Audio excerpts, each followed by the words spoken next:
মা আজকে একটু হোয়াইট সস পাস্তা করবে? হ্যাঁ করব। হোয়াইট সস পাস্তা করার জন্য লাগছে এখানে পাস্তাকে সিদ্ধ করে রেখেছি, একটু সাদা তেল আর নুন দিয়ে ভালো করে ফুটানো জলে দিয়ে সিদ্ধ করে রেখেছি। আর লাগছে এখানে চিনি, একটু নুন, একটু ময়দা, একটু মাখন, দুটো টমেটো কুচি, তিনটে পেঁয়াজ কুচি আর কয়েক কুচো রসুন আর সাদা তেল। আর এখানে লাগছে মেয়োনিজ। কড়াতে একটু সাদা তেল দিয়ে দিলাম, এটা গরম হয়েছে, এবার পেঁয়াজগুলো দিয়ে দিলাম। পেঁয়াজগুলো একটু ভাজবো। পেঁয়াজটা একটু ভাজা ভাজা হয়েছে, তার মধ্যে দিয়ে দিলাম রসুন কুচোগুলো।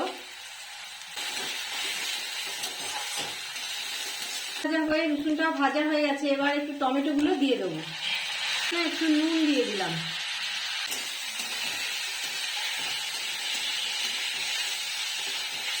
পেঁয়াজ আর এটা আস্তে একটু হোক, আমি এইদিকে হোয়াইট সসটা বানিয়ে নিই।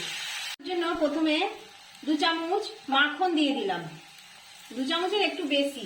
একটু সাদা তেল দিয়ে দিলাম, আর দিলাম এখানে 2 চামচ মতন ময়দা আছে, সেই ময়দাগুলো নাড়তে হবে। আচ্ছা, ক্ষমা চেয়ে নিচ্ছি, আমি যে দুধটা দেবো হোয়াইট সস করার জন্য সেই দুধের কথাটাই বলা হয়নি। এই যে এখানে 250 মতন দুধ আমি নিয়ে নিলাম, গরম করে রেখেছি আগে থেকে। এইদিকে হোয়াইট সসটা একদম হচ্ছে, আমি একদম আস্তে করে দিয়েছি, সিম করে দিয়েছি। আর এর পাশে যে পেঁয়াজ আর এটা ভাজা হচ্ছিল, জিরে গুঁড়ো দিয়ে দিলাম, অল্প একটু চিনি দিয়ে দিলাম স্বাদ মতো।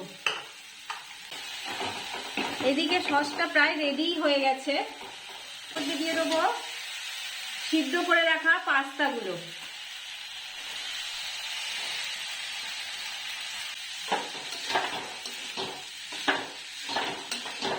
এবার এই পাস্তাগুলো আমি এই সসের মধ্যে দিয়ে দেবো।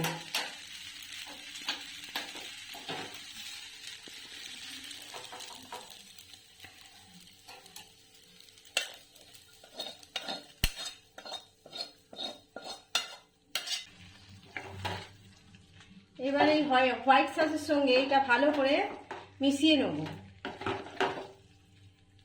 মেয়োনিজের মধ্যে একটু অরিগেনো মিশিয়ে দিলাম। আপনারা যদি মনে করেন তাহলে অরিগেনো আর মেয়োনিজটা আলাদা আলাদা করেও দিতে পারেন। তাদের পাস্তা রেডি।